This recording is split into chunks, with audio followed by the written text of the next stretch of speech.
Nakamasid si Crisanto sa dalawa niyang kapatid na lalaki na mas bata sa kanya habang binubuksan ng mga yon ang regalong ibinigay ng kanyang ama na si Theo. Nasa isang sulok si Crisanto ng maliit nilang bahay. Tuwang-tuwa ang mga kapatid niya nang malaman na mga laruang eroplano ang laman ng regalo ni Theo. Umabot na si Crisanto sa edad na 23, ngunit kahit isang beses ay hindi siya nakatanggap kahit isang regalo mula sa kanyang tatay. Mula pagkabata ay hindi naramdaman ni Crisanto na mahal siya ni Theo. Palagi itong nakasinghal sa kanya kahit wala siyang ginagawang mali. Madalas din siya nitong bugbugin sa napakaliit na pagkakamali lamang. Hindi sigurado si Crisanto ngunit ang hinala niya ay dahil yon sa kakaiba niyang itsura kumpara sa iba. Kakaiba ang buhok ni Crisanto. Ang kanang bahagi ng buhok niya ay itim, habang ang kaliwang bahagi ay puti. Maya-maya ay lumapit kay Crisanto ang nanay niyang si Maricel. Merry Christmas anak, may regalo pala ako sa iyo. Ipinakita ni Maricel ang isang bracelet na gawa sa abaka. Napakaganda ng pagkakagawa nun. Naku, nagkabala pa kayo, Nay. Ayos lang po ko kahit wala akong matanggap na regalo ngayong Pasko. Malaki na po ako eh.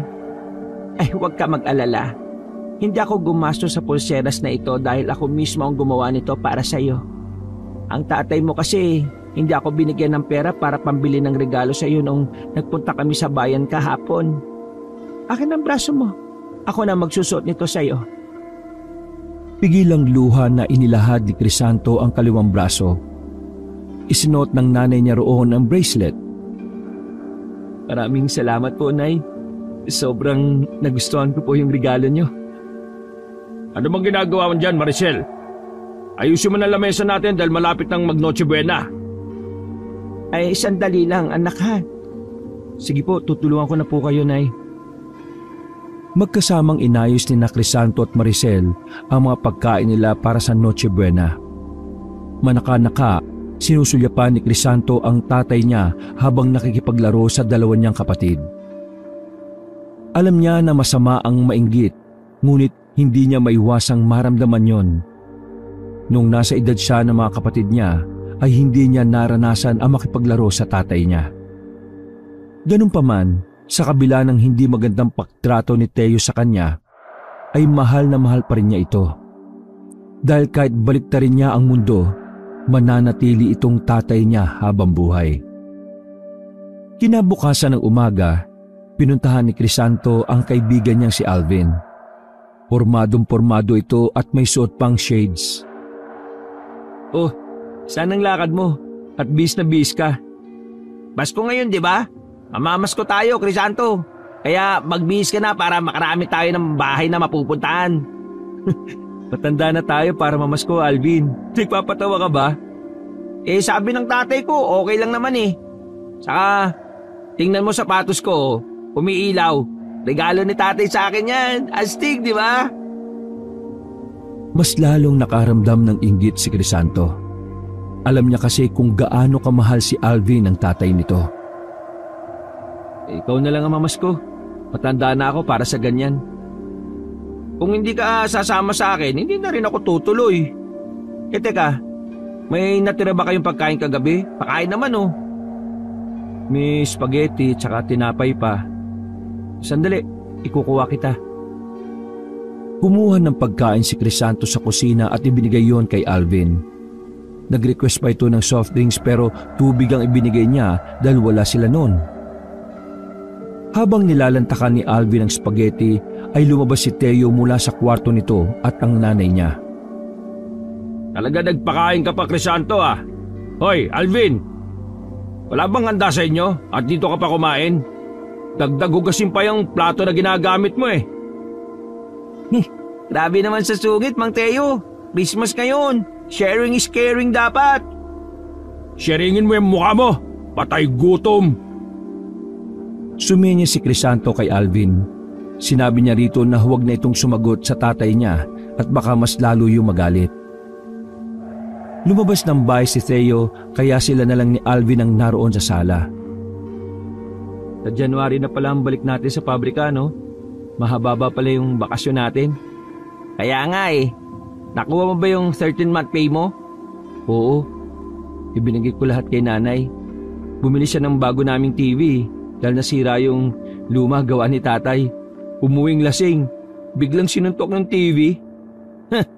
Pasalamat ka at hindi ikaw ang sinuntok. Ay teka, may iba ako. Alam mo ba na namatay na pala yung dalagang anak ni Aling Tasha kagabi? Ha? Si Dayan? Ang akala ko ba nawawala yun? Bigla na lang daw bumalik nung isang araw eh. Tapos hinangina. Nagkasakit tapos biglang namatay. Sayang, liligawan ko pa naman sana si Dayan eh. Kasi feeling ko may gusto sa akin yun eh. Kaso nalaman ba nila kung saan nagpunta si Dayan? Ilang araw siyang nawala, di ba? Walang nakakaalam eh. Pero narinig ko na magpapatawag ng albularyo si Aling Tasha. Bakit natawag pa ng albularyo? Hindi ba patay na si Dayan? Ipapabuhay ba nila sa albularyo si Dayan? Grabe imagination mo bro. Hindi bubuhayin si Dayan. Mahinala kasi sila Aling Tasha na gabunan ang kumuha kay Dayan.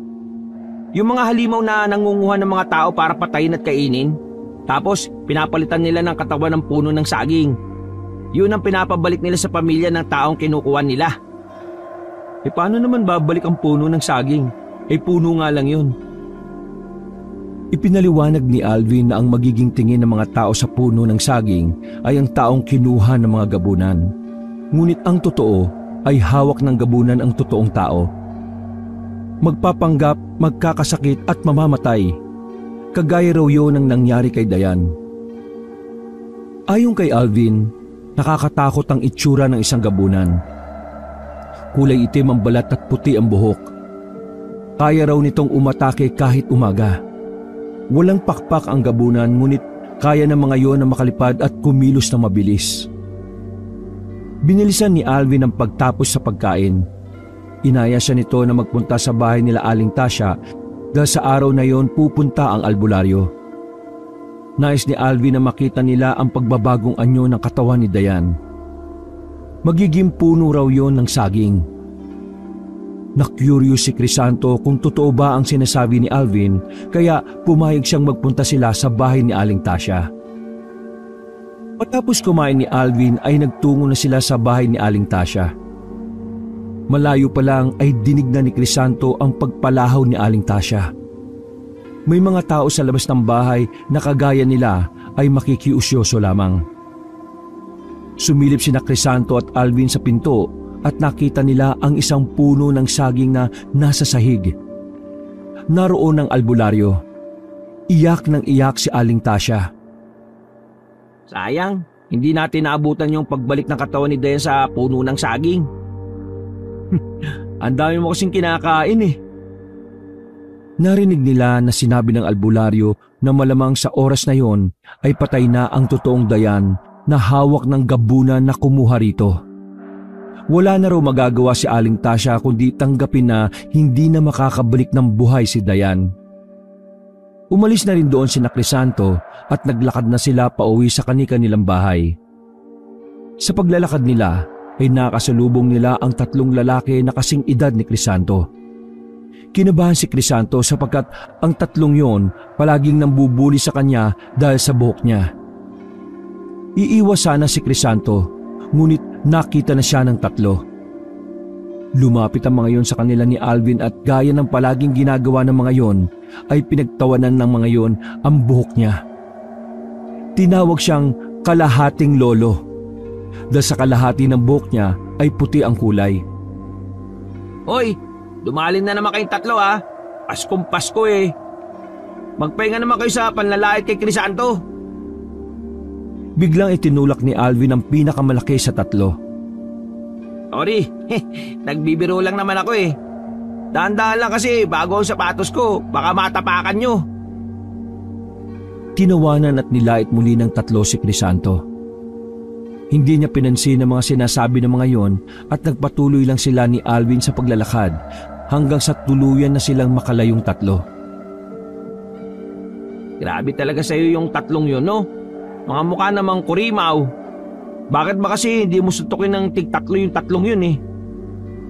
di mas lalo silang matutuwa kapag nilabanan ko sila. Yun ang gusto nila kaya hindi ko binibigay. Isa pa, sanay na ako sa kanila. Itumbo ko lang naman ang nakikita nilang kapintasan sa akin eh. Pero bakit kaya ganyan ang buhok mo, no? Kakaiba. Hindi ko rin alam eh. Kahit ang nanay ko, hindi alam ang dahilan. Pero ang astig nga ng buhok mo kakaiba. Angat ka sa lahat. Minsan nga, naiisip kong gayahin yung buhok mo, Crisanto eh. Pero ibang kulay. Siguro dilaw sa kanan tapos asol sa kabila. Di, nagmukha kang parot. Natawa si Alvin sa sinabi niya. Naghiwalay na sila na makarating na si Alvin sa bahay nito. Habang mag-isang naglalakad si Crisanto at hindi pa rin mawala sa isip niya ang tungkol sa gabunan. Hindi niya alam kung bakit labis na napukaw ng gabunan ang atensyon niya. Na-curious siya kung totoo nga ba na meron ganoong klase ng mga nilalang na nabubuhay sa mundo kasama ng mga tao. Pagdating ni Crisanto sa bahay, ay naabutan niyang nagbabanlaw na si Maricel ng mga nilaban nitong damit sa gilid ng kanilang bahay. Naroon kasi ang poso nila. Tutulungan ko na po kayo, Nay. Paskong Pasko pero naglalaba kayo. Ay nako, wag na. Kaya ko na ito. Ikaw ay magpahinga.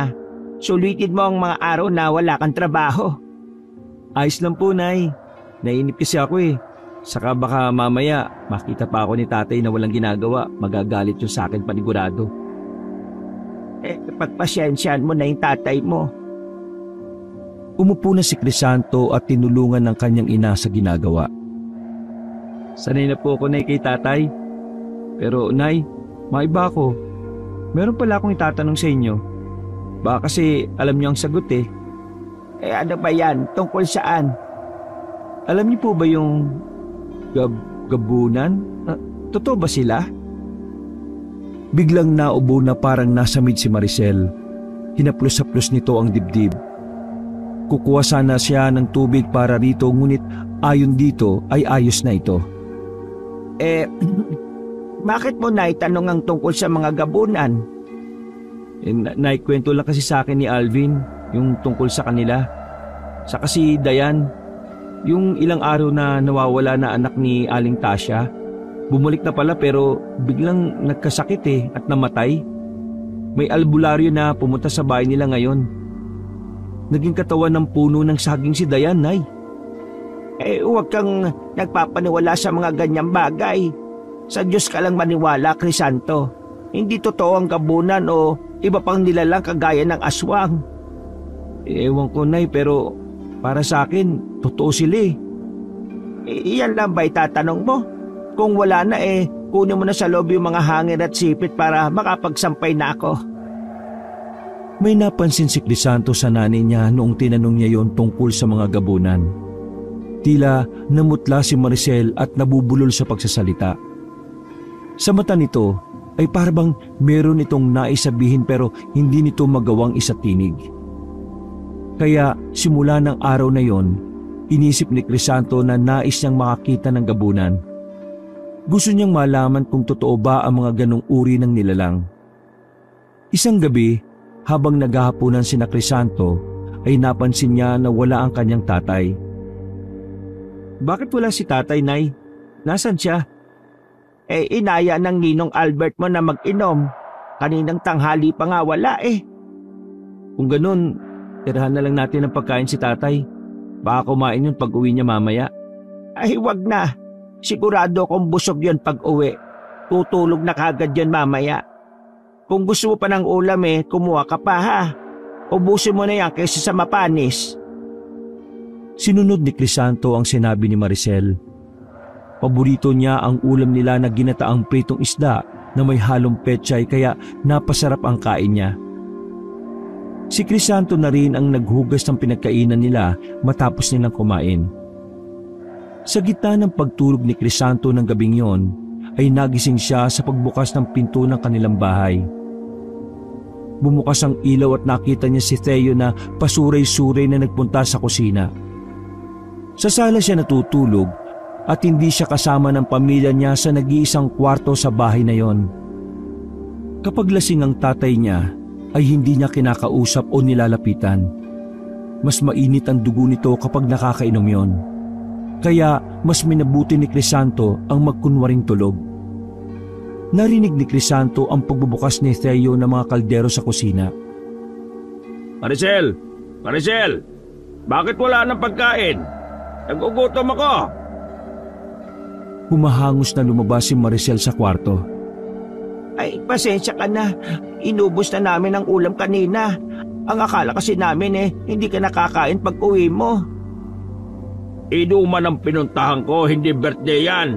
Hoy Maricel, ganito na ba sa bahay na ito ngayon? Inuubusan niyo ng pagkain ng nagtatrabaho at nagbibigay ng pera sa inyo?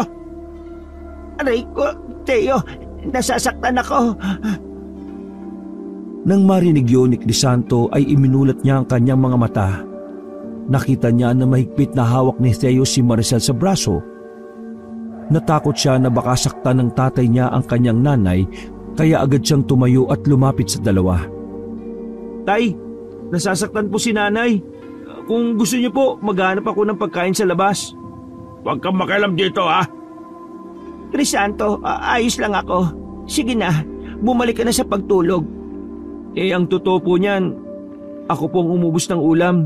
Pinigilan pa ako ni nanay na huwag ubusin kasi sabi niya baka kakain kayo pag uwi niyo. Pero hindi ako nakinig. Paborito ko po kasi yung ulam kanina, tay. Crisanto, ano ba sinasabi mo? Binitiwan ni Theo si Maricel at siya na ang hinarap nito. Dinuro pa siya nito sa muka. Ay, hindi porke nagtatrabaho ka, may karapatan ka nang ubusan ako ng pagkain, Crisanto. Ano ba, Theo? Napakababaw na bagay. Bibili ako ng pagkain sa labas, tumahimik ka na. Abat, talagang pinagtatanggol mo pa itong anak mo, no? Sa bagay, kanino pa ba ito magmamana kundi sa tatay nitong malamang busabos din ang tatay mo, Crisanto? Eyo, tumahimik ka na. Pero ikaw pong tatay ko, di ba? Ako? Tatay mo? Ha! Tingnan mo nga yung itsura mo sa salamin at sabihin mo kung magkamukha tayo. Saka yung buhok mo, kanino ba naman na yan? Malamang sa lahi ng totoo mong tatay. Naluluhang napatingin si Crisanto kay Maricel. Nay, ano pong sinasabi ni tatay? Huwag kang makinig sa kanya. Lasing ang tatay mo at hindi niya alam ang Ikaw ang tumigil, Maricel. Matagal na ako nagtitis dito sa anak mo sa ibang lalaki. Ginastusan ko pa ito kasi mahal kita. Pero sa tuwing nakikita ko ito, naaalala ko na isang gabi ay may isang lalaking pinagsamantalahan ka at nagbunga pa ang ginawang yun ng lalaking yun sa'yo. Sabi ko naman kasi na ipalaglag mo na itong si Crisanto dati. Pero anong ginawa mo? Itinuloy mo pa rin. Itong Crisanto na to ang nagdadala ng kamalasan sa buhay natin Natigalgal si Crisanto sa mga sinabi ni Theo. Lumuluhang tumingin siya kay Maricel na umiiyak na rin ng sandaling yon. Nay, ano ba yung sinabi ni tatay? Dalawang magkasunod na tango ang naging sagot ni Maricel. Pakiramdam ni Crisanto ay pinagbagsakan siya ng langit at lupa. Parang bombang sumabog sa harapan niya ang katotohanan. Doon niya napagtanto na kaya pala hindi niya naramdaman na mahal siya ni Theo ay dahil hindi yun ang totoo niyang tatay. O ngayon, alam mo na ang totoo.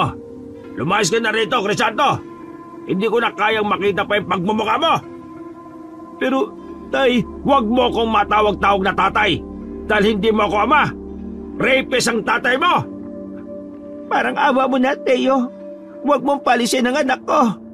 Matagal ako nagtiis. Hindi mo alam ang sakit na nararamdaman ko sa tuwing nakikita ko yung anak mo. Lumayas ka na, Crisanto. Bilisan mo bago pa magdilim ang paringin ko. Sa takot ni Crisanto na baka saktan siya ni Theo, ay tumakbo siya palabas ng bahay. Wala siyang dala na kahit na ano. Patuloy ang pag-agos sa mga luha niya. Napakabigat ng dibdib niya. Sobrang bilis ng mga pangyayari at dinala si Crisanto ng mga paa niya sa bahay ni na Alvin. Ito at ang tatay nito lamang ang nakatira doon. Ang nanay kasi ni Alvin ay nasa ibang bansa. Ang panganay nitong kapatid ay nagtatrabaho sa syudad. Nagtaka si Alvin at ang tatay nito kung bakit siya nandoon ng ganong oras at pugto pa mga mata niya. Ikinuwento niya sa dalawa ang nangyari at ayon sa tatay ni Alvin ay walang problema kung pansamantala ay doon muna tumuloy si Crisanto. Labis na nagpapasalamat si Crisanto sapagkat hindi niya talaga alam kung saan siya matutulog matapos siyang palayasin ni Theo. Sa kwarto ni Alvin natulog si Crisanto. Magkatabi sila ng kaibigan niya sa papag. Habang humihilik si Alvin sa tabi niya, ay gising na gising ang diwa niya. Pilit niyang pinoproseso ang nangyari. Binalikan ng utak niya ang mga tagpo kung saan pinagmamalupitan siya ni Theo. May dahilan naman pala kung bakit gano'n ang pakikitungo nun sa kanya. Naawa si Crisanto sa sarili niya, ngunit higit sa kanyang ina. Wala siyang kaalam-alam na nakaranas ng isang hindi magandang pangyayari ang nanay niya sa buhay nito. Kahit papaano, nagpapasalamat siya na minahal pa rin siya ng kanyang ina, kahit siya ang bunga ng pambababoy dito. Napakalaking bagay para sa kanya na binuhay pa rin siya nito sa kabila ng lahat. Pagsapit ng umaga, paglabas ni Crisanto ng kwarto ni Alvin ay nakita niya si Maricel na kausap ang tatay ni Alvin sa sala. Nasasabik na sinugod nila ng mahigpit na yakap ang isa't isa. Paano niyo po nalaman na nandito ko? Saan ka ba pupunta? Si Alvin lang naman ang kaibigan mo. Susundin niyo po ba ako, Nay? Nagbago na po bang isip ni tatay? Pasensya ka na anak.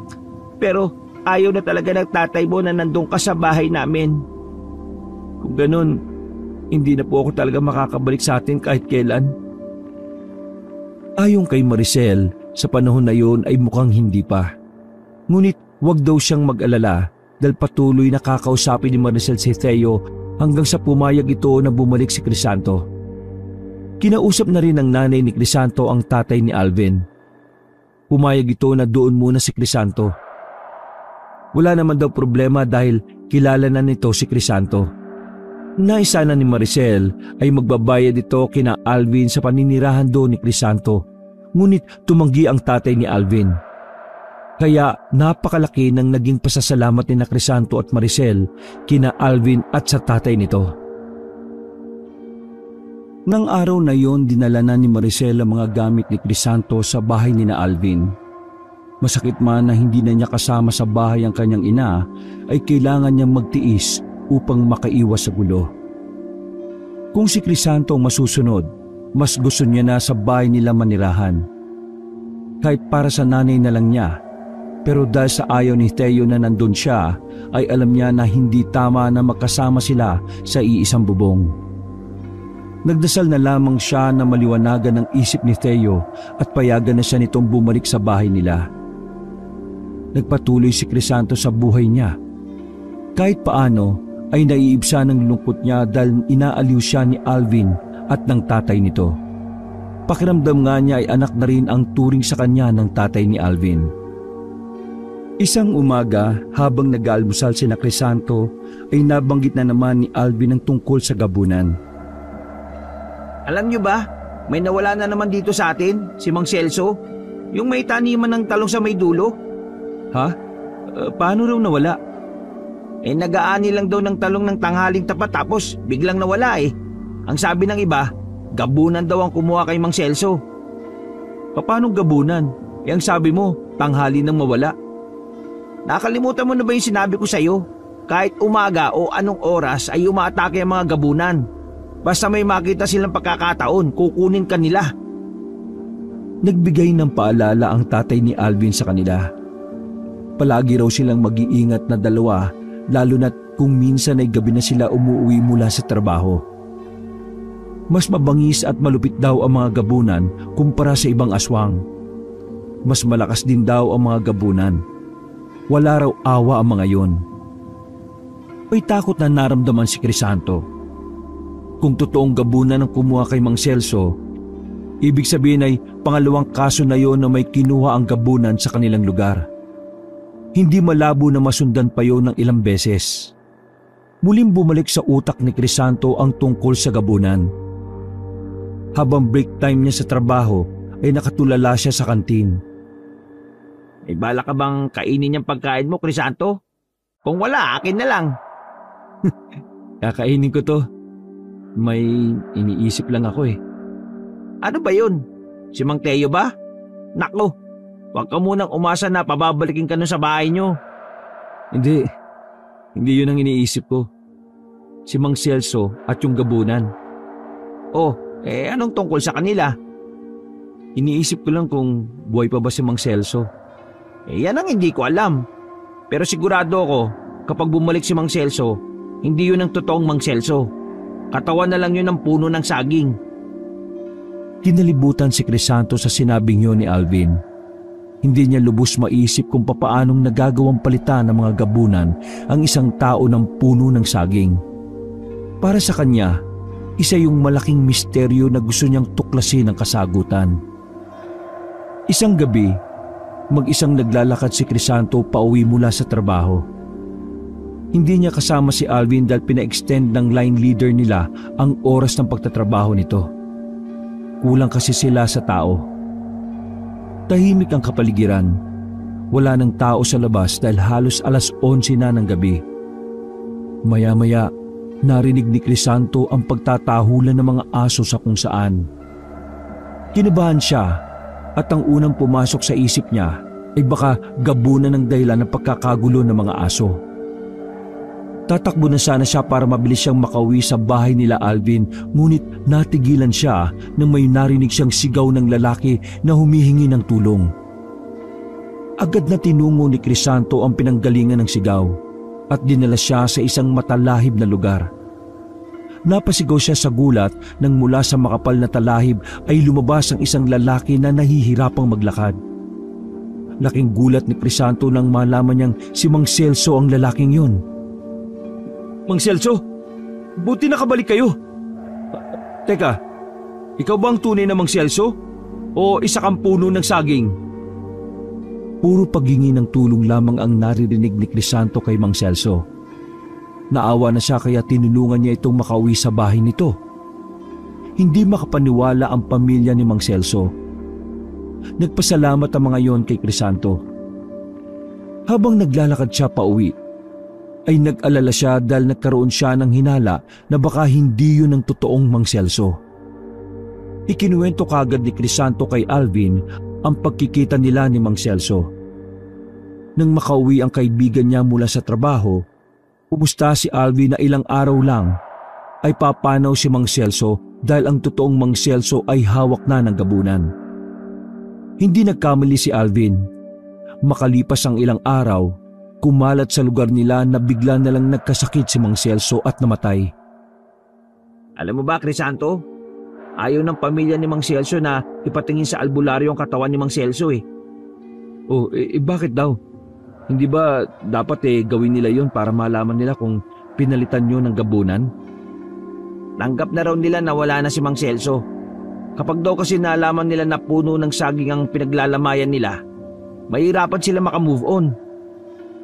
Ay, grabe na talaga yung nangyayari sa lugar natin, Alvin. 2 tao na ang nawala, tapos bumalik pero ilang araw lang inamatay rin. Dapat kasi kumikilos tayo para huntingin ang mga gabunan dito eh. Nakakatakot na tuloy maglakad lalo na sa gabi. Hindi basta-basta mga gabunan. Mahirap silang patayin. Hindi sila kagaya ng aswang. Kahit na, siguro naman marami silang kahinaan. Alam mo, sa totoo lang, gusto kong makakita ng gabunan eh. Gusto kong malaman kung tama ba yung pagkakadescribe mo sa kanila sa akin. Naku, huwag mo nang pangarapin pa, no? Dahil kapag ikaw ang nakita nila, sigurado ako na hindi ka makakawala. Kukunin ka nila at papalitan ka ng puno ng saging kagaya ng nangyari kay Dayan. Kaya tigilan mo na yung gusto mo mangyari, Crisanto. Sa kabila ng babala ni Alvin ay hindi pa rin nawala sa isip ni Crisanto ang kagustuhan niya na makakita ng totoong gabunan. Kahit alam niya mapanganib, ay tila merong nagbubulong sa kanya na gawin niya ang bagay na gusto niya. Isang gabi, biglang nalungkot si Crisanto dahil ilang araw na niyang hindi nakikita ang nanay niya. kahit ang mga kapatid niya ay namimiss niya. Kaya nagdesisyon siyang magpunta sa bahay nila. Dahil para sa kanya ay doon pa rin siya nakatira. Dinire-diretso niyang pumasok sa loob. Nagulat siya nang makarinig siya ng malakas na pagsigaw ni Theo mula sa kusina nang makita siya.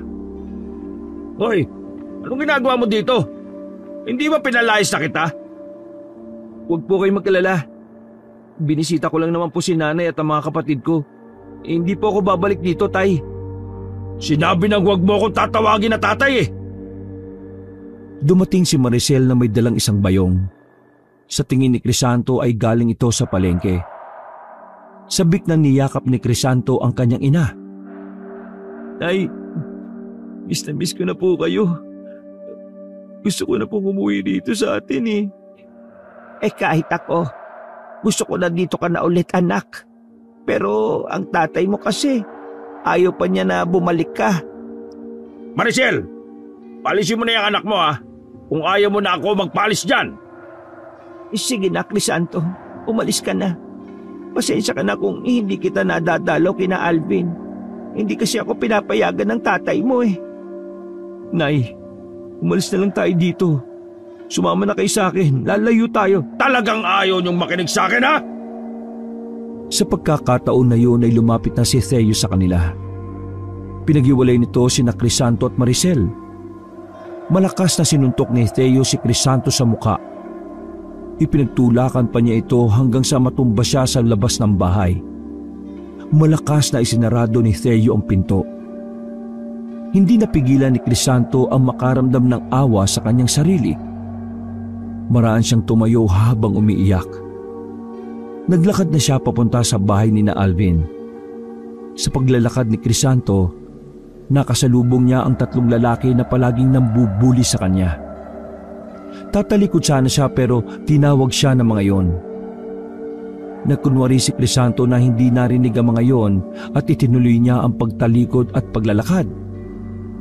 Alam niya na pagtitripan na naman siya ng 3 kaya kailangan niyang umiwas ng mabilis. Ngunit naabutan siya ng 3 at pinalibutan siya. Kung ano-anong masasakit na salita ang ibinato ng 3 kay Crisanto. Maging ang pagiging anak niya ng rapist ay nalaman din ng mga yon. Hindi niya alam kung paano nalaman yon ng 3. Tahimik lang si Crisanto.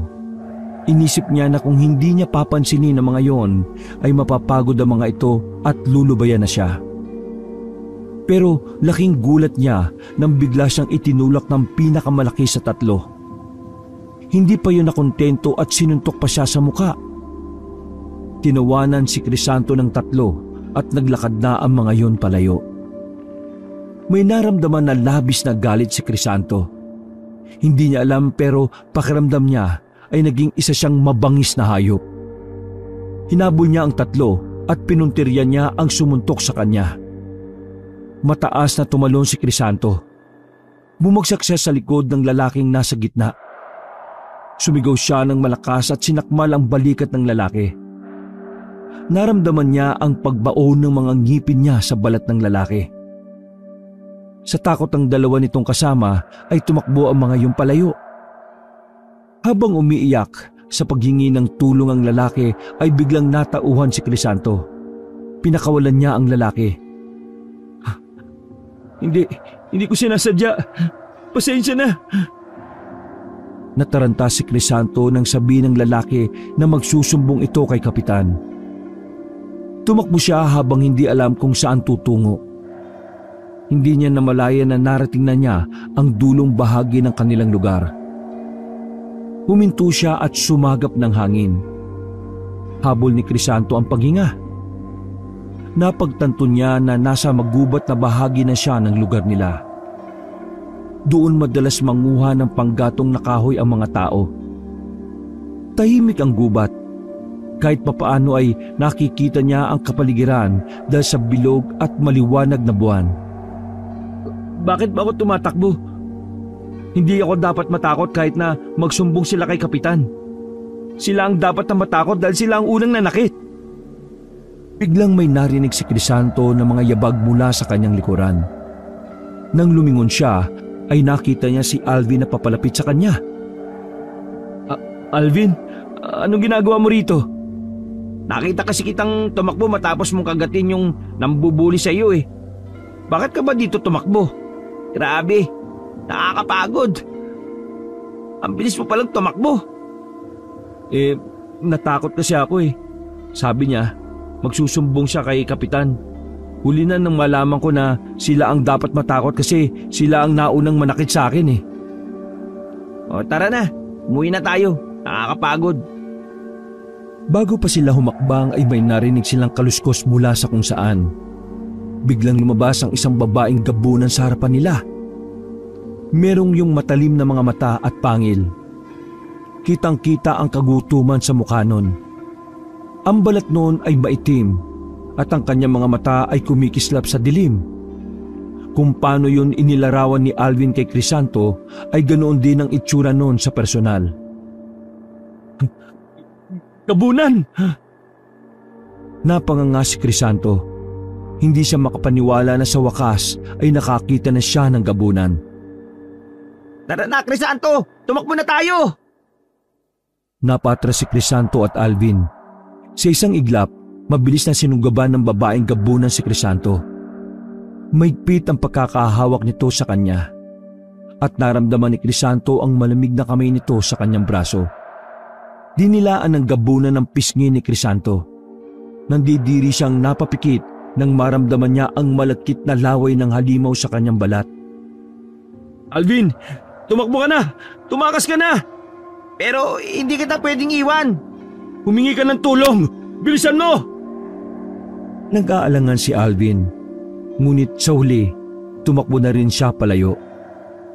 Nag-iwan ito ng pangako na babalik na may dalang tulong. Babalik ako, Crisanto. Maghintay ka lang. Habang papalayo sa amin, binaling ng babaeng gabunan ang atensyon kay Crisanto. Ngunit sa halip na saktan o patayin niya ito, ay pinakawalan siya nito at mataman siyang tinitigan. Maya-maya ay humiti ito ng malaki. Inamoy-amoy nito si Crisanto. Uy, teka! Anong ginagawa mo?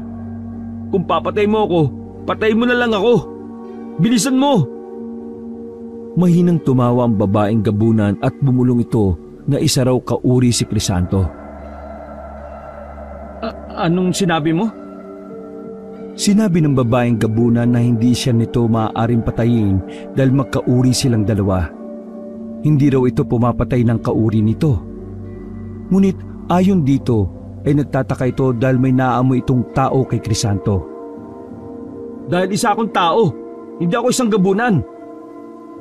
Ayon sa babaeng gabunan ay hindi nagkakamali ang pang-amoy nito. Sigurado raw ito na isa siyang gabunan. Maari raw nakalahati lamang ang pagiging gabunan ni Crisanto. Tinanong pa siya nito kung sino sa tatay at nanay niya ang gabunan. Natigilan at nanlamig si Crisanto. Isang realisasyon ang pumasok sa isip niya.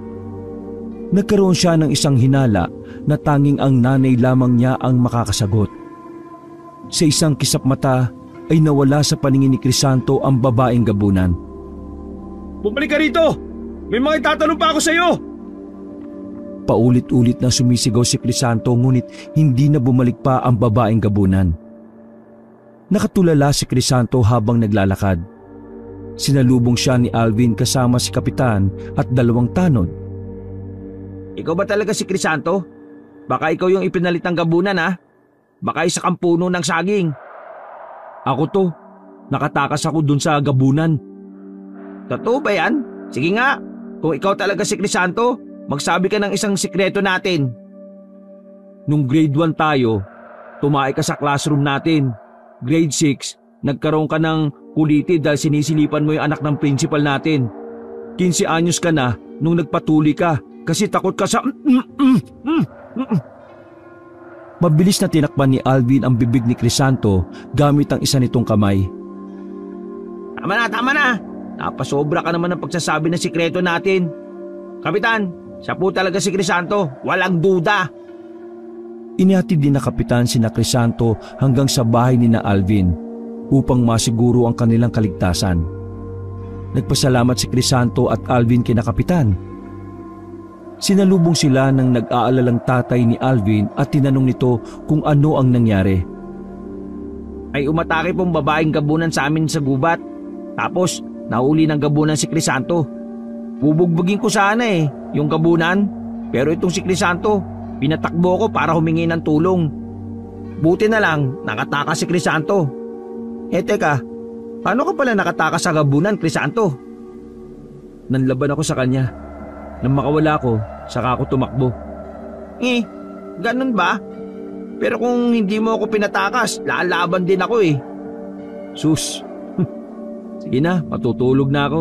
Naantok na ako. Bukas na lang tayo mag-usap. Nauna nang pumasok si Crisanto sa kwarto ni Alvin. Tulala pa rin siya nang mahiga siya. Maya-maya ay tumabi na si Alvin sa kanya at makalipas ang ilang minuto ay humihilip na ito. Hindi magawang makatulog ni Crisanto ng gabing yon. Tumatakbo pa rin sa isip niya ang sinabi ng babaeng gabunan na kauri siya nito. Pagsapit ng umaga, nagtungo si Crisanto sa bahay nila. Alam niya na sa oras na yon ay wala si Teo dahil nasa trabaho ito. Naabutan niya ang kanyang ina na naglilinis ng kanilang bahay. Agad siya nitong niyakap at naramdaman niya ang pagkasabik nito sa kanya. Kumusta ka na, anak? Nay, may itatanong ako sa inyo Sana katotohanan lang isagot niyo sa akin, ha? Ano bang itatanong mo sa akin? Kinakabahan naman ako. Huminga ng malalim si Crisanto bago niya binitiwan ng kanyang katanungan. Isa ka bang gabunan, Nay? Ha? Ano bang klaseng tanong yan, anak? Bakit mo na itanong yan sa akin? Kung hindi ka isang gabunan, ang tatay ko, gabunan ba siya? Crisanto, bakit ka ba nagtatanong ng ganyan sa akin? Dahil kagabi, inatake ako ng gabunan. Hindi niya ako pinatay o kinuha dahil ang sabi niya ay kauri niya ako. Totoo ba sinabi niya, Nay? Isa ba akong kalahating tao at kalahating gabunan?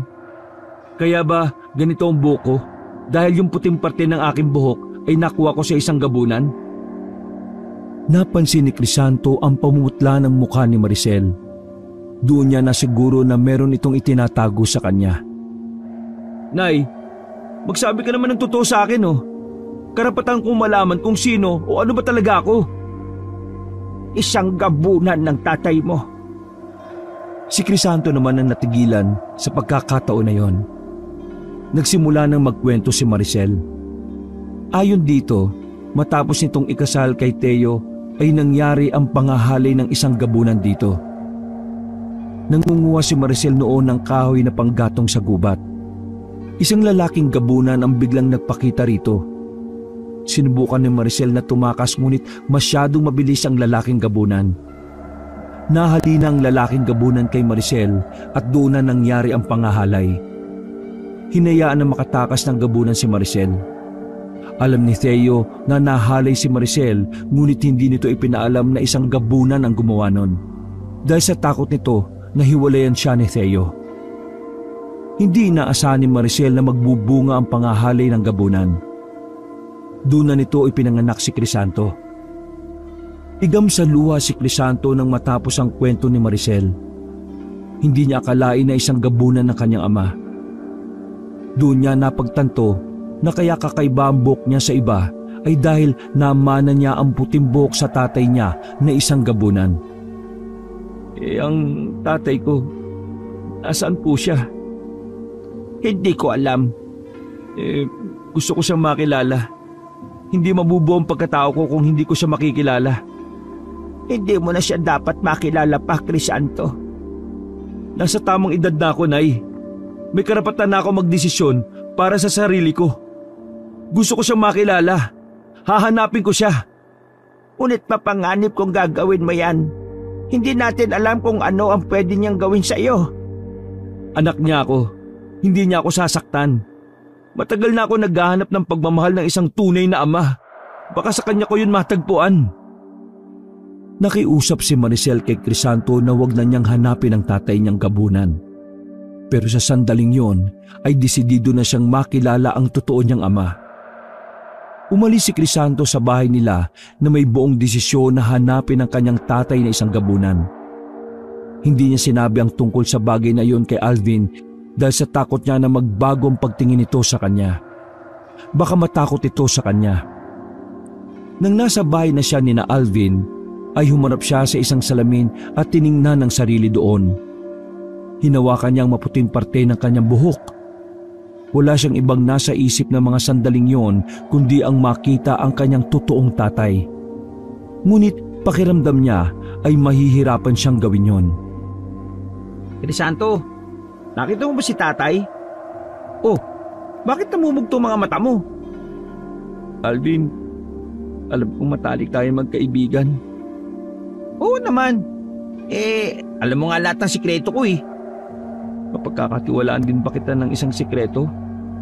Siyempre. Ano bang sikreto yan? Isa akong gabunan. Hindi agad nakapag-react si Alvin. Nakatitig lang ito kay Crisanto. Ako rin, may sikreto ako. Ano yun? Isa akong tik-tik. At ginaya ni Alvin ang huni ng isang tik-tik. Ikinampay pa nito ang mga kamay na kunwari ay mga pakpak niya ito. Hindi, seryoso ko. Hindi ako nagbibiro, Alvin. Santo, ano bang sinasabi mong isa kang gabunan? Dahil ba sa kulay puti ang kalahati ng buhok mo? Ano ba tinira mo? Nakasinghot ka ba ng katol? O nakainom ka ng expired na gatas? Sa pagkakataon na yun ay inamin na ni Crisanto kay Alvin ang totoong naganap nung umalis ito sa gubat habang muntik na siyang atakihin ng babaeng gabunan. Maging ang naging pag-uusap nila ng nanay niya at ang pag-amin nito sa katotohanan ay sinabi niya kay Alvin. Sandali lang, Crisanto. Masyado kong nabigla sa mga sinabi mo ah. Sumakit ang ulo ko. Parang gusto kong himatayin. Mamaya ka na himatayin. Kailangan ko ng tulong mo, Alvin. Gusto kong hanapin ang tatay ko. Ha? Para saan pa? Saka baka mamaya kapag nagkita kayo, patayin ka niya. Hindi niya gagawin yun. Anak niya ako Okay. Sabihin na natin hindi ka nga niya sasaktan. Pero ano bang tulong na may bibigay ko sa'yo? Mamayang gabi, aalis ako. Pupunta ako sa gubat. Ang gusto ko, kapag ginanap ako ng nanay ko dito sa inyo, ang sabihin mo nagpunta lang ako sa syudad. Lituhin mo siya. Yun lang ba? Walang problema. Pero mamayang gabi ka na talaga aalis. Hindi ba masyado mabilis? Dapat meron kang magandang plano niyan. Wala na akong panahon para magplano pa. Basta ipangako mo sa akin na hindi mo sasabihin sa nanay ko na hinahanap ko yung tatay kong gabunan, ha? Oo, sige, promise. Hindi ko sasabihin. Naniniwala si Crisanto na kailangan niyang makitang muli ang babaeng gabunan upang kahit papaano ay magkaroon siya ng pag-asa na makita ang kanyang totoong tatay. Alam niya rin na maaring sa sandaling yon ay pigilan siya ni Maricel kaya naisipan niyang umalis na sa bahay ni na Alvin. Pasimpleng inimpake ni Crisanto ang damit niya sa isang maliit na bag. Itinago niya muna yon sa ilalim ng papag. Kinagabihan, habang mahimbing ang tulog ni Alvin, ay pasimple siyang lumabas at nagtungo sa magubat na bahagi ng kanilang lugar. May dala siyang flashlight upang mas maging madali ang paglalakad niya sa madilim na gubat. Nang nasa gitna na siya noon, ay sumigaw siya. Babaeng gabunan! Naririnig mo ba ako? Magpakita ka sa akin! Paulit-ulit yung isinisigaw ni Crisanto habang naglalakad. Inabot na siya ng halos isang oras ngunit walang senyalis na merong gabunan sa paligid. Hindi pa rin sumusuko si Crisanto. Patuloy siya sa paglalakad at pagsigaw. Hanggang sa natigilan siya. May narinig siyang kaluskos na papalapit sa kanyang kinaroroonan. Pinakiramdaman niya ang paligid. Sa tingin niya ay sa likod niya nang gagaling ang kaluskos. Agad siyang lumingon sa likod at itinutok niya roon ang flashlight. Nagulat siya nang makita niya si Alvin. Itinakip ni Alvin ang isa nitong kamay sa muka dahil sa pagkasilaw sa liwanag ng flashlight. Malalaki ang hakbang na lumapit si Crisanto sa kaibigan. Alvin, anong ginagawa mo rito? Sinundan kita. Hindi kita pwedeng pabayaan, no? Magkaibigan tayo. Hindi ka ba nag-iisip? Tao ka. Ikaw ang binibiktima ng mga gabunan. Baka kung anong gawin nila sa'yo. Andiyan ka naman eh. Protektahan mo na lang ako. Saka mukhang okay to. Parang adventure. Ay nako, bumalik ka na sa bahay nyo. Hindi kita pwedeng isama. Ha? Ang layo-layo na ng nilakad ko. Hindi ko na nga alam ang daan pabalik eh. Saka hindi mo ba nakita tong bag sa likod ko? Ready na ako oh. Iatid kita sa bukana ng gubat para makauwi ka na. Hindi pa man nakakahakbang si Crisanto na may maramdaman siyang kakaibang presensya sa paligid. Nakataas sa mga balahibo sa kanyang braso. Pakiramdam niya ay may mga matang nakamasid sa kanya. Luminga siya sa paligid habang tinatanglawan ng flashlight ang bawat parte ng gubat. Bakit? Anong nangyayari, Crisanto? Tumahimik ka. Parang may kakaiba sa paligid. Hindi mo ba nararamdaman? Wala akong ibang nararamdaman kundi naiihi ako. Sandali lang, iihi lang ako ng mabilis. Sasabog niya yung pantog ko eh. Pumesto ng pag-ihi si Alvin sa harap ng isang malaking puno. Habang si Crisanto ay patuloy sa paglinga sa paligid, pilit niyang hinahanap ang nilalang na nakamasid sa kanila. Maya-maya ay nagsalita si Alvin habang umiihi. Crisanto, ano itong pumapatak sa ulo ko mula sa itaas ng puno? Balakit na parang ewan. Nakatingala si Alvin. Hindi nito makita kung anong nasa itaas ng puno dahil madilim sa bahaging yon. Dahan-dahan na tinanglawa ni Crisanto ang itaas ng puno. Nagulat sila Alvin nang may nakita silang lalaking gabunan na nakaupo sa matabang sanga. Ang malakit na sinasabi ni Alvin ay mula sa laway ng gabunan. Nahintatakotang napatakbo si Alvin papunta kay Crisanto at nagtago ito sa likuran niya. Tumalo ng gabunan sa harapan nila. May takot na naramdaman si Crisanto. Ngunit pilit niya yung pinaglalabanan. Ang babaeng gabunan sana ang nais nang makaharap pero ibang gabunan ang nakita niya ng gabing yon. Malaki ang katawan ng gabunan na yon.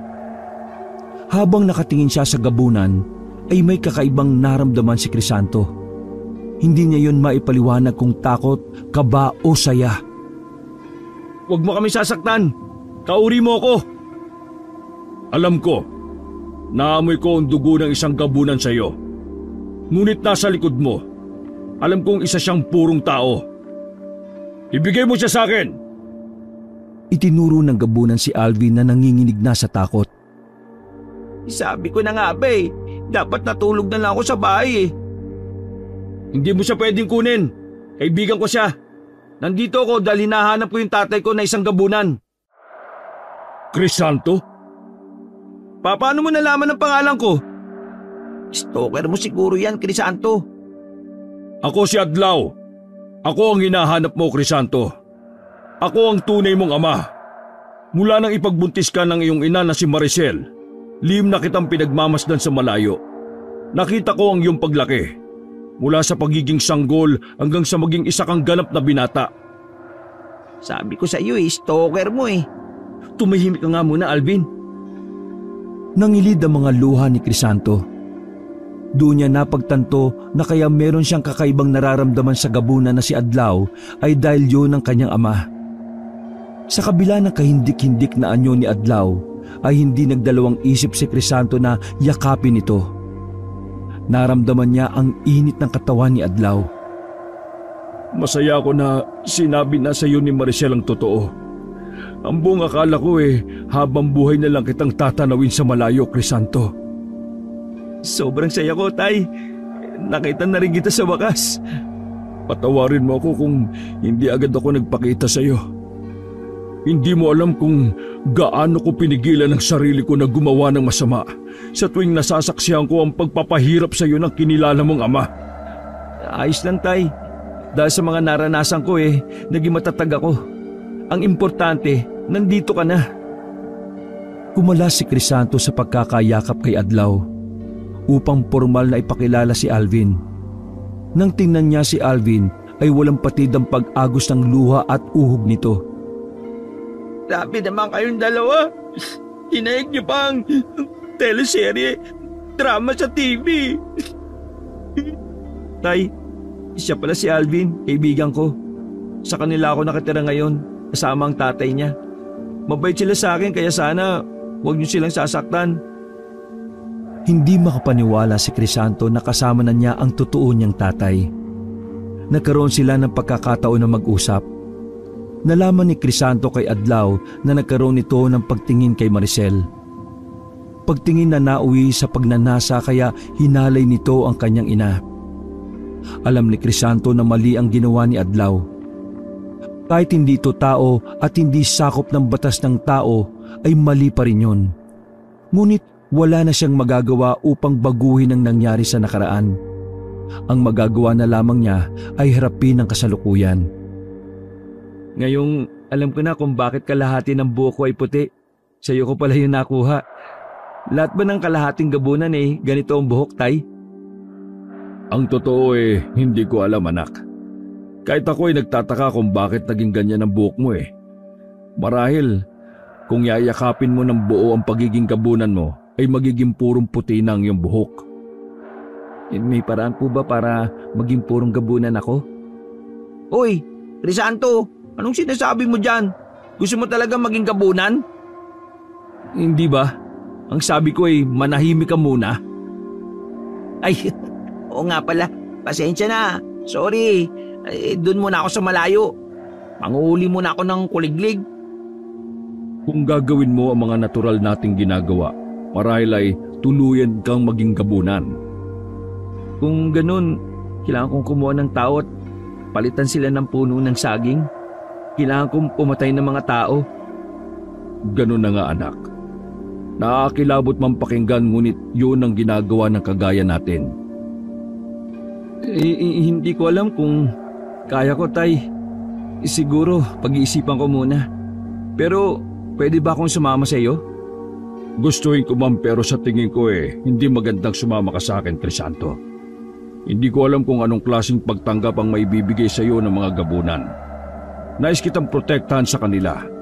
Kung may iba na hindi pumapatay ng kanilang kauri, hindi ko alam kung merong pumapatay ng kagaya mo na kalahati lamang ang dugong gabunan. Naintindihan ni Crisanto ang ibig sabihin ni Adlaw. Matagal silang nag-usap. Wala na ang takot sa dibdib ni Crisanto sapagkat alam niya na hindi siya sasaktan ng kanyang totoong ama. Napakasaya ng puso niya sapagkat naging maayos ang kanilang pagkikita. Mukhang kailangan ko nang umalis, Tay. Hindi kita pipigilan. Maaari ka nang bumalik sa iyong bahay sa ngayon. Makikita pa naman tayo ulit, di ba? Puntahan mo lang ako sa lugar na ito kahit anong oras. Tawagin mo ang aking pangalan at darating ako, anak. Mag-iingat ka palagi. Saka may isa pa pala akong request, Tay.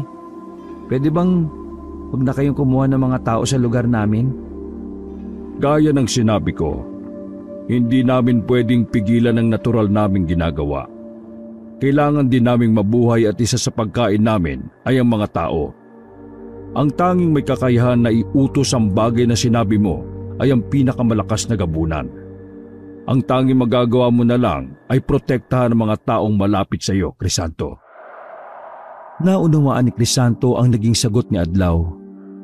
Muli niyang niyakap si Adlaw bago sila umalis ni Alvin sa gubat na yon. Nangako si Alvin kay Crisanto na hindi nito sasabihin sa kahit na sino ang nangyari sa gubat na yon. Tiwala si Crisanto sa kaibigan niya dahil matagal na niyang itong kasama. Bata pa lamang sila ay magkaibigan na silang dalawa. Pagdating ni Crisanto sa bahay ni Alvin ay sumalubong sa kanila ang tatay ni Alvin ng may pag-aalala sa muka. Nagising pala yun at nakita na wala sila sa kwarto. Pupunta na sana ito kina kapitan upang humingi ng tulong pero bigla silang dumating. Naganap lang kami ng kuliglig, Tay. Wala kayong dapat na ipag-alala. Tumingin si Alvin kay Crisanto at kumindat. Napagalitan pa rin sila.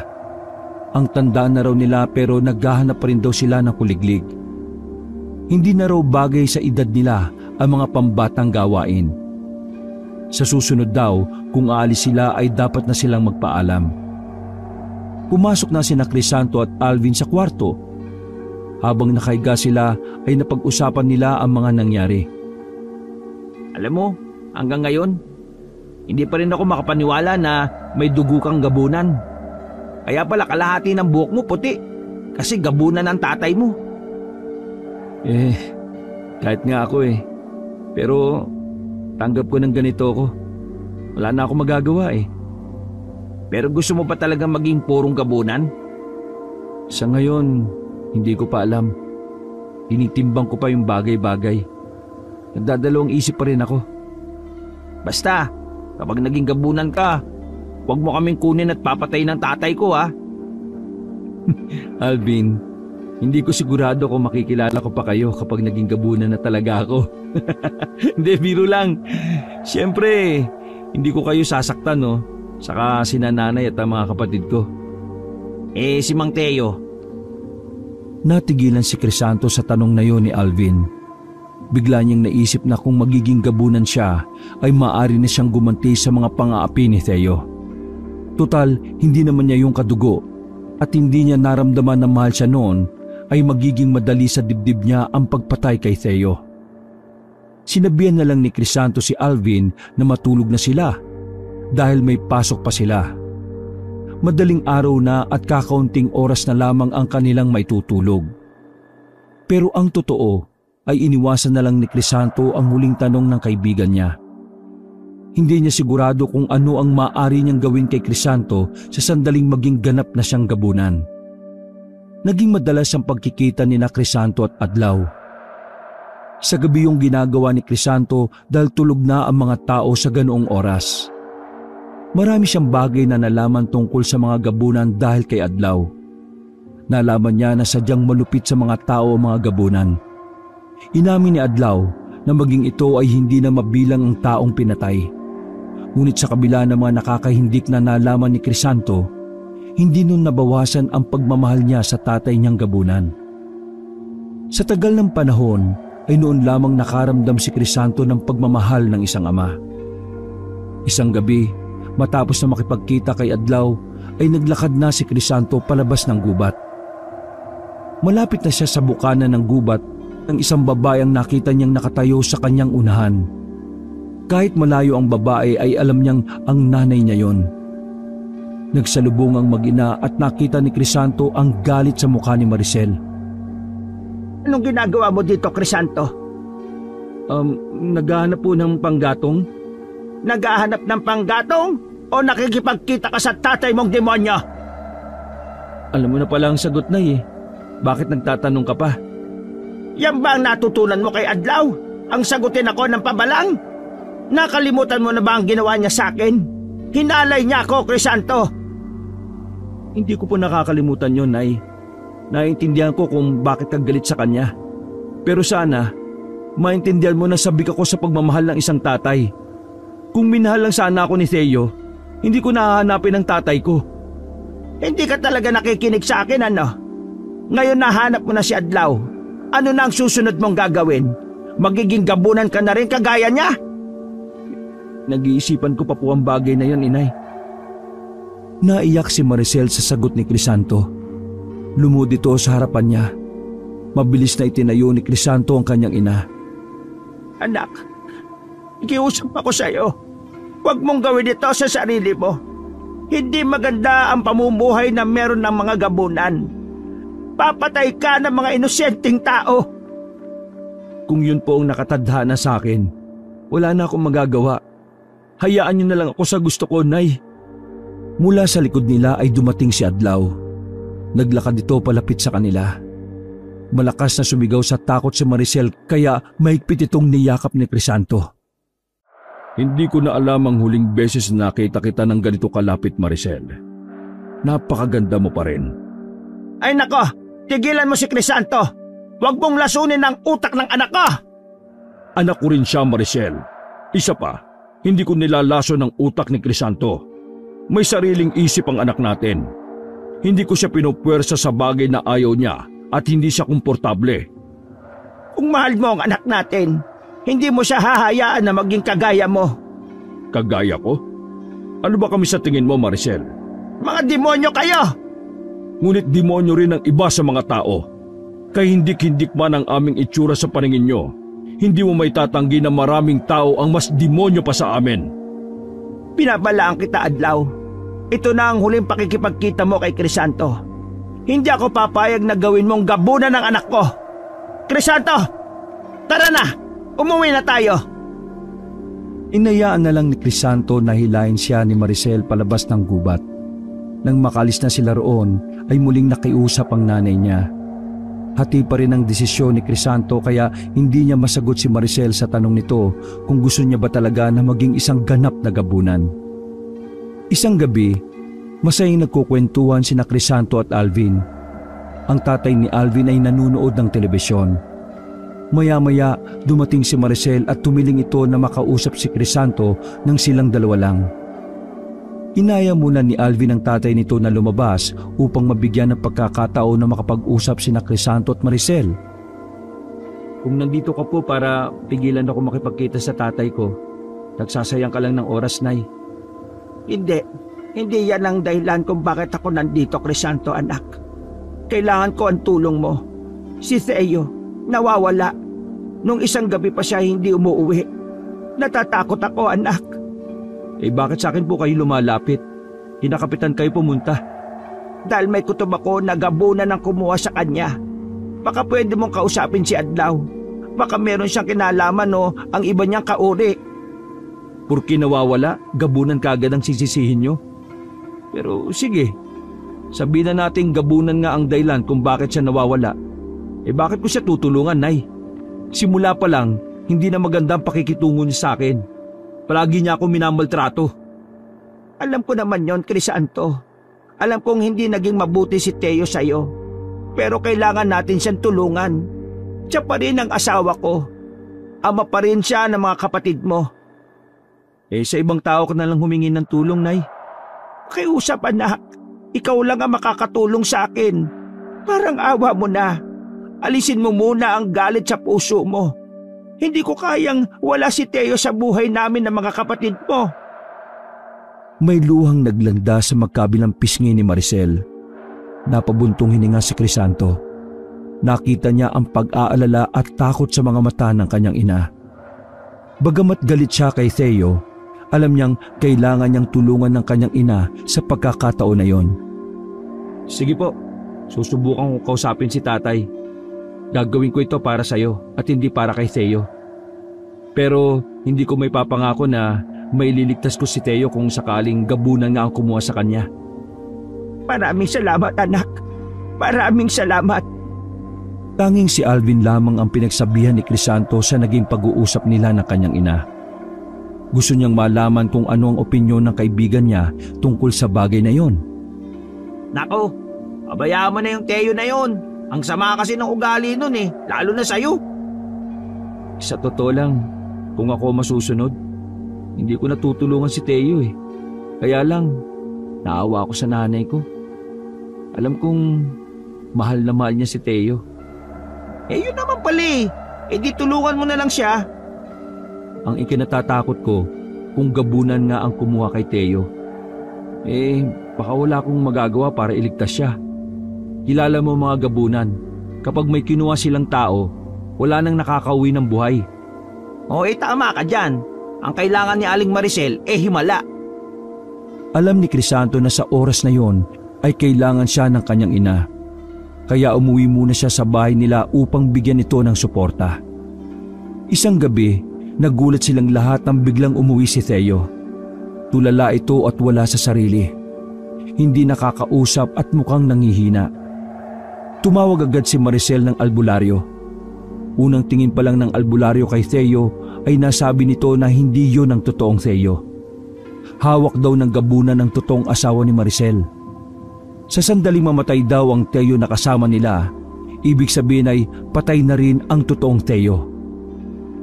Labis na natakot si Maricel. Muli itong nakiusap kay Crisanto na kausapin na niya si Adlaw. Akala ko ba ayaw niyong makipagkita pa ako sa tatay ko? Iba ang sitwasyon natin ngayon, anak. Pa mo na. Tulungan mo kung maiuwi ng buhay dito ang totoong Theo. Kinagabihan ay kumilos na kagad si Crisanto. Pagsapit ng 12:00 ng hating gabi ay mag-isa siyang nagtungo sa gubat. Naglakad-lakad siya at habang tinatawag ang pangalan ni Adlaw. Maya-maya ay lumitaw na si Adlaw sa harapan mismo ni Crisanto. Mabuti at ikaw mismo ang tumawag sa akin, Crisanto. Ang buong akala ko sinunod mo ang sinabi ng iyong ina. May sarili po akong isip, Tay. Gagawin ko kung anong gusto ko, kahit tutol pa ang sarili kong nanay. Mabuti yan. Dapat ay marunong kang magdesisyon para sa iyong sarili. Tay, ang totoo, kaya ako nandito meron akong kailangang itanong sa inyo. Nawawala kasi si Theo tapos bumalik siya. Ang sabi ng albularyo hindi yun ang totoong Theo. Kaya alam namin ni nanay na isang gabunan ang kumuha kay Theo. Nais mo bang itanong sa akin kung ako ang kumuha sa iyong amain? Opo, Tay. O baka ibang gabunan.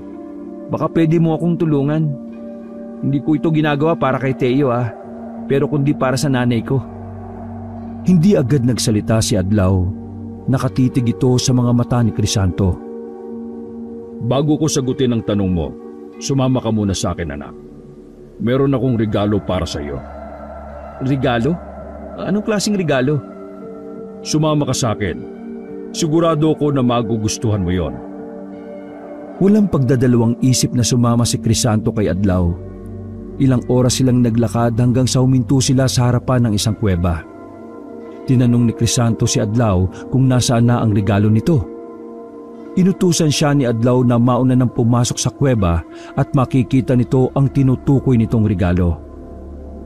Gamit ang dalang flashlight ay pumasok si Crisanto sa kuweba.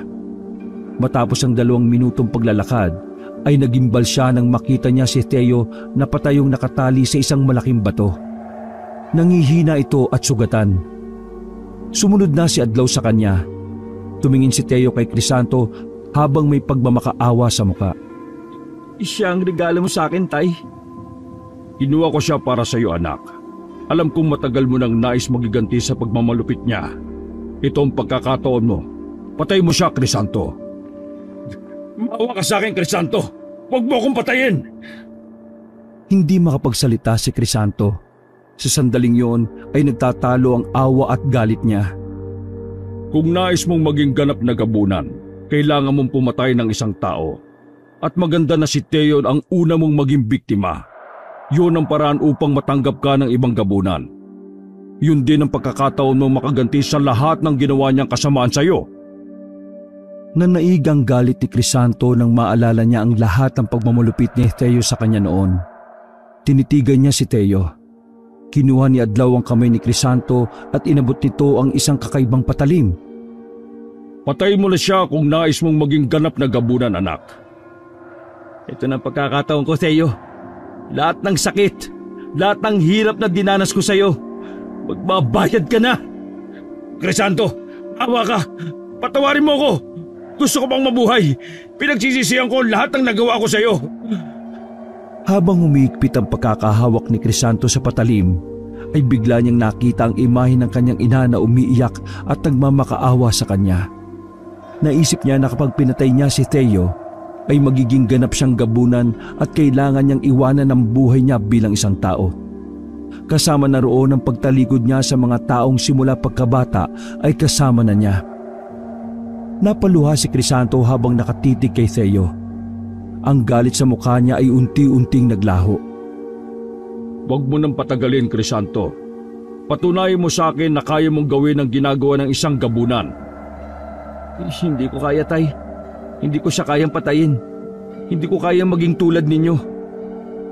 Sandaling natigilan si Adlaw. Sigurado ka ba sa desisyon mong yan, anak? Sigurado na ako, Tay. Hindi ko kayang iwanan ng mga taong matagal ko nang nakasama kapag naging gabunan ako. Si nanay, si Alvin, at ang mga kapatid ko. Mahal na mahal ko sila. Naiintindihan ko. Hindi kita pipilitin. Gaya ng sinabi ko sa iyong ina, hahayaan kitang magdesisyon sa sarili mong buhay. Pero tandaan mo, Crisanto, ang pagiging gabunan ay hindi mo matatakasan. Nasa dugo mo na ito. Nasa iyo na kung paano mo ito gagamitin. Marahang tumango si Crisanto. Nilapitan niya si Theo. Gamit ang patalim ay pinakawalan niya ito mula sa pagkakatali. Tinulungan pa niya ito makatayo dahil nangihina ang mga tuhod nito. Iniakbay niya si Teo sa balikat niya. Maraming salamat, Crisanto. Hindi ko alam kung paano ko makakabawi sa'yo. Hindi mo kailangang bumawi sa akin, Tay. Maging mabuting asawa ka kay nanay at ama sa mga kapatid ko. Sapat na yun sa akin. Magkasamang lumabas si Crisanto at Theo mula sa kuweba habang nakamasid sa kanila si Adlaw. Naiwan si Adlaw sa madilim na kuweba at tahimik na tinanggap ang desisyon ni Crisanto. Naiyak sa labis na tuwa si Maricel na makita nito sina Crisanto at Theo. Hindi ito makapaniwala na nagawang maiuwi ni Crisanto si Theo ng buhay. Sa hindi maipaliwanag na pangyayari, biglang naging puno ng saging ang peking Theo na noon ay natutulog sa kwarto. Abot langit ang pasasalamat ni Maricel kay Crisanto. Humihingi ako ng tawad sa iyo, Crisanto. Alam ko, hindi ako naging mabuting ama sa iyo. Masyado kong nagpadala sa galit ko sa humalay sa nanay mo eh. Pati ikaw na walang alam sa nangyari dinamay ko. Napakabuti ng puso mo. May dugo kang gabunan pero dinaig mo pa ako na isang purong tao. Magpasalamat po kayo kay nanay at sa mga kapatid ko. Sila ang iniisip ko, kaya hindi ko kayo pinatay. Isa lang sana ang hinihiling ko sa inyo. Sana manatiling sikreto ang lahat ng nalaman ninyo. Kahit yun na lang ang gawin nyo, pabor na yun sa akin. Bilang pagtanaw ng utang na loob, nangako si Theo kay Crisanto na dadalhin nito ang sikreto ni Crisanto hanggang hukay.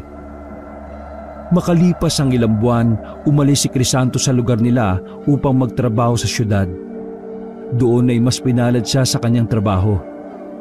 Nakilala niya rin ang babaeng nagpatibok ng puso niya at nagpakasal sila. Agad na nagbunga ang kanilang pagmamahalan ng isang malusog na anak na lalaki. Pagkalipas ng 1 taon ay bumalik si Crisanto sa kanilang lugar kasama ang kanyang asawa at ang kanilang anak na 1 taong gulang. Nakangiti siya habang lumalakad papunta sa bahay nila. Nasa labas si Maricel at naiiyak ito na makita siya at ang asawa at ang anak niya. Sinalubong siya ni Maricel ng isang mahigpit na yakap. Salamat sa Diyos at bumalik ka, anak. Kumusta po kayo, inay? Ayos lang ako, anak. Ikaw, kumusta ka? Ayos lang din po ako. Eto na ba ang apo ko? Diyos ko, napakagwapo.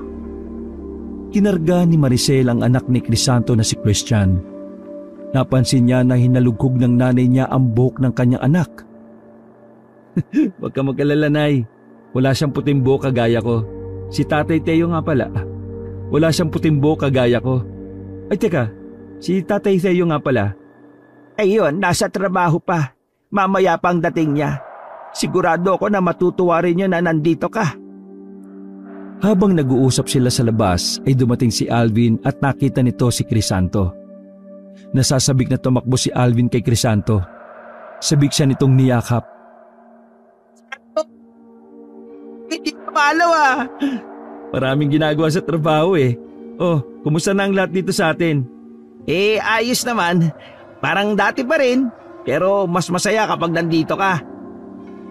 Matapos makapagpahinga, ay nagtungo si Crisanto sa gubat kasama ang kanyang anak upang bisitahin ang kanyang ama na si Adlaw. Alam niyang sa kabila ng lahat, bahagi pa rin ng buhay niya si Adlaw. Sa kagubatan, nakita niya si Adlaw na nakatayo sa tabi ng isang puno na tila alam na darating siya ng mga sandaling yon. Maligayang pagbabalik, Crisanto. Pumunta ako dito para ipakita sa inyo yung bagong bahagi ng ating pamilya. Ito po ang anak ko, Tay. Ang apo nyo, si Christian. Maingat na kinarga ni Adlaw si Christian na natutulog ng mahimbing. Baka sa mukha ni Adlaw ang labis na kasiyahan. Pakiramdam ko ikaw ang karga ko ngayon na hindi ko nagawa noong sanggol ka pa lang. Maraming salamat at ipinaranas mo ito sa akin, anak. Naiyak si Crisanto nang maramdaman niya ang kasiyahan ng kanyang amang gabunan. Biglang nagising si Christian at tinitigan nito ang mukha ni Adlaw. O kunin mo na siya, Crisanto. Baka matakot ang bata sa akin. Inilayo ni Adlaw ang mukha nito sa sanggol. Ngunit imbis na umiyak si Christian ay humagikik ito habang pilit na inaabot ang mukha ni Adlaw. Sa tingin ko hindi siya natatakot sa iyo, Tay. Tingnan mo, gusto ko niya hawakan. Hindi makapaniwala si Adlaw. Unti-unti nitong inilapit ang mukha sa maliit na kamay ni Christian. Hanggang sa paulit-ulit na hinaplos nito ang pisngi ng lolo nito na isang gabunan. Nakangiting pinagmasdan ni Crisanto si Adlaw at Christian. Sa sandaling yon ay wala siyang mahihiling pa sa buhay niya. Masasabi niya na wala siyang pinagsisihan na pinili niya ang mabuhay bilang isang normal na tao dahil dumating sa buhay niya si Christian. At sisiguraduhin niya na malalaman nito pagdating ng tamang panahon ang lahing pinagmulan nito. Wakas,